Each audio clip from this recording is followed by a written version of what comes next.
लखनऊ में Samajwadi party office के बाहर एक पोस्टर का लगना कि गर्व से कहो हम शूद्र हैं, और दूसरी तरफ समाजवादी पार्टी के नेताओं के एक एक करके बयान, जैसे स्वामी प्रसाद मौर्य का ये कहना कि किस तरीके से रामचरितमानस की कुछ चौपाइयाँ जो हैं वो महिलाओं, दलितों और आदिवासियों इन सब के खिलाफ है।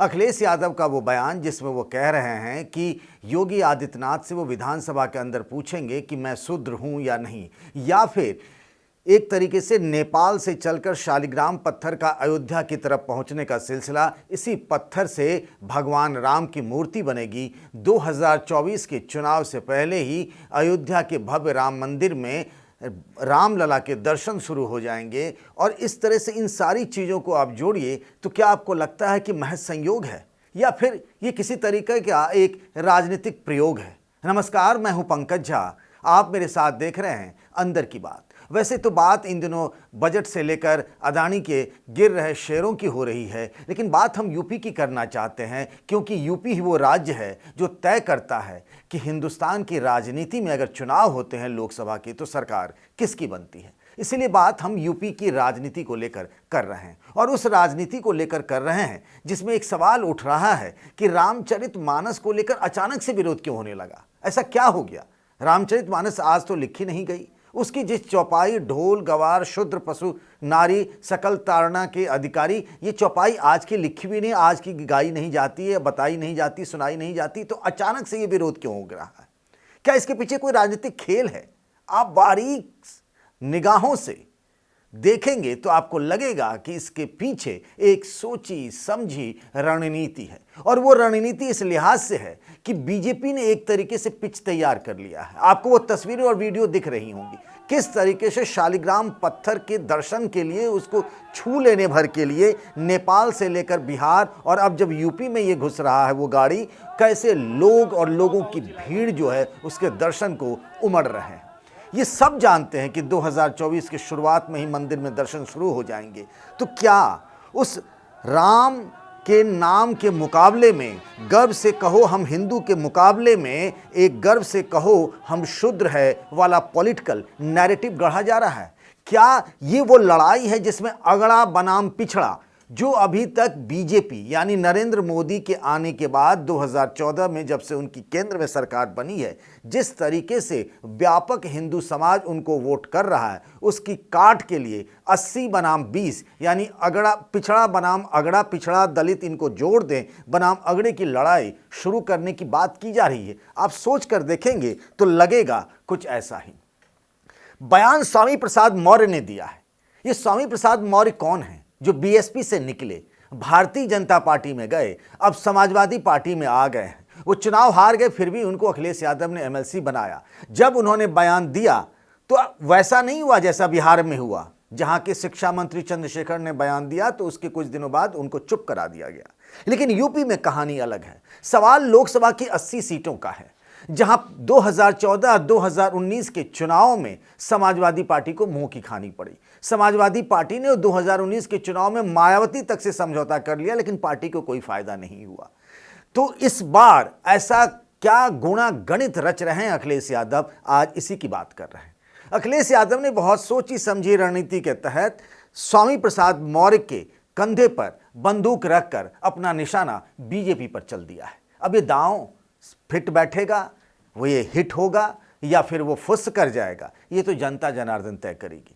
लेकिन राजनीति में प्रयोग हो रहे हैं, होते रहे हैं, और अखिलेश यादव एक बार फिर से प्रयोग कर रहे हैं। ये महज संयोग नहीं है कि रामचरितमानस को लेकर विरोध होने लगा है। यही नहीं, समाजवादी पार्टी में अगड़ी जाति के जो नेता हैं बहुत कसमसा रहे हैं। उनके बयान सार्वजनिक तौर पर आ रहे हैं। मैंने ऐसी कई नेताओं के बयान देखे, उनके प्रवक्ताओं के बयान देखे हैं। आज मैंने देखा कि जो समाजवादी पार्टी की सहयोगी पार्टी है आरएलडी, उसके 2 विधायकों के भी बयान शामली से आए हैं। उसमें प्रसन्न चौधरी एक मुस्लिम विधायक हैं जिन्होंने कहा कि रामचरितमानस पर इस तरह से विवाद शुरू नहीं करना चाहिए। लेकिन फिर भी अखिलेश यादव पूरी ताकत से अंगद की तरह खड़े हैं स्वामी प्रसाद मौर्य के बयान को लेकर उनके पीछे। यानी कहीं से भी यहां स्वामी प्रसाद मौर्य को यह नहीं कहा गया कि आप चुप रहिए। वो रोज बयान दे रहे हैं, जिस दिन हर दिन वो बयान दे रहे हैं और हर दिन मीडिया से बात कर रहे हैं, प्रेस कॉन्फ्रेंस कह रहे हैं और कह रहे हैं कि नहीं, मैंने जो कहा वो सही कहा, इससे पीछे नहीं हटेंगे। तो सवाल उठता है कि ऐसा क्या हो गया है? आइए इसको थोड़ा सा विस्तार से समझते हैं, वीडियो थोड़ा लंबा होगा, थोड़ा सा धैर्य रखिएगा।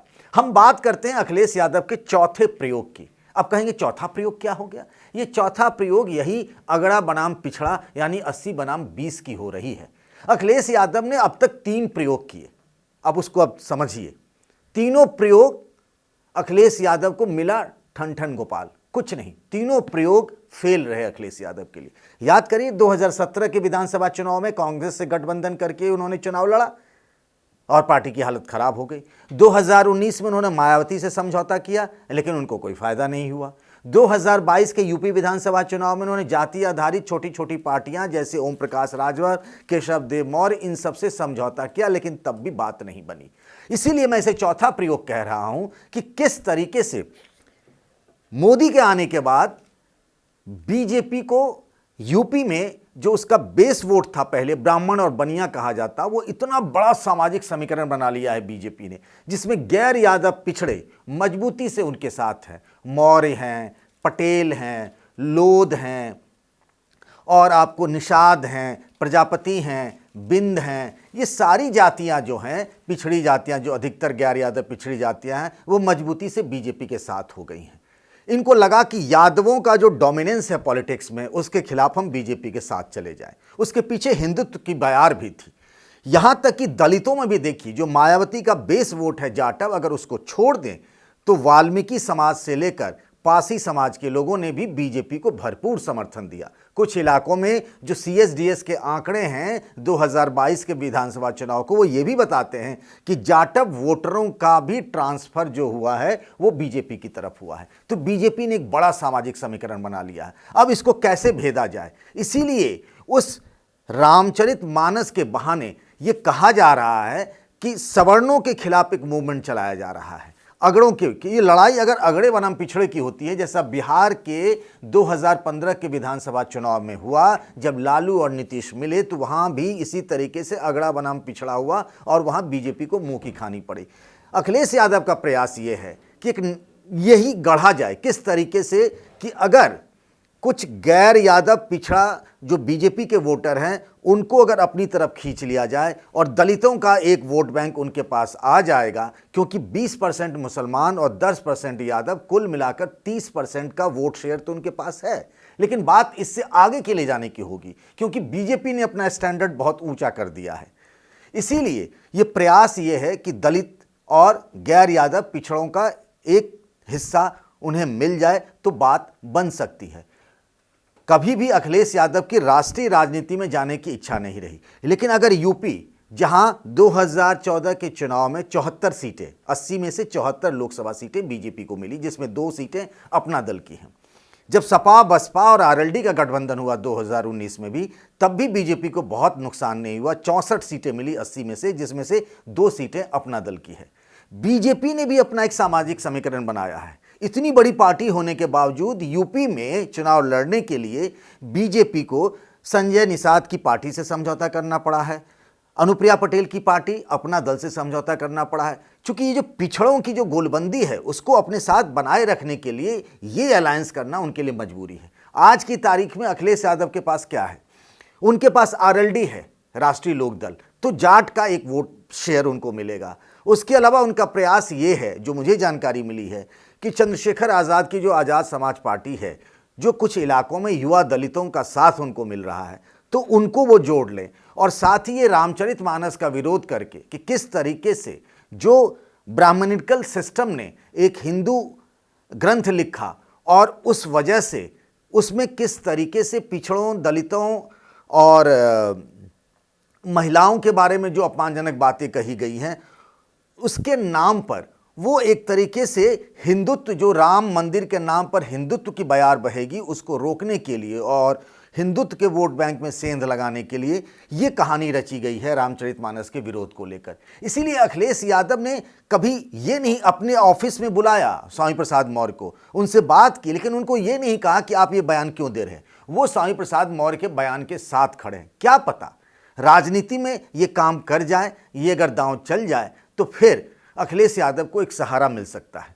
वरना जिस तरीके से हालात हैं, पिछले 2014 से मतलब 8 साल हो गए, अखिलेश यादव ने सारे प्रयोग कर लिए लेकिन उनको कोई फायदा नहीं हुआ। इसीलिए वो एक नया प्रयोग लेकर के आए हैं और इस राजनीतिक पिच बना रहे हैं जहां पर वो बीजेपी के पिछड़ा वोट बैंक और दलित वोट बैंक को काटने के लिए, क्योंकि जब तक आप दूसरे की लकीर नहीं काटेंगे अपनी लकीर को आगे नहीं बढ़ा सकते हैं। राजनीति में खेल, वैसे तो कहा जाता है कि अब दूसरे की लकीर मत काटिए, अपनी लकीर लंबी कर लीजिए, लेकिन राजनीति में आकर के सारे नियम और इस तरीके गुणागणित जो है वो बदल जाते हैं। तो पूरा प्रयास यही है कि इस रामचरितमानस के विरोध के बहाने अखिलेश यादव 80 बनाम 20 की लड़ाई को ले जाना चाहते हैं और इसी बहाने बीजेपी के विजय अभियान को वो रोकना चाहते हैं। पता नहीं अब इसमें उन्हें फ़ायदा होगा, पहले की तीनों प्रयोग की तरह वो फेल हो जाते हैं या फिर इस बार इस प्रयोग में पास हो जाते हैं। तब तक के लिए नमस्कार।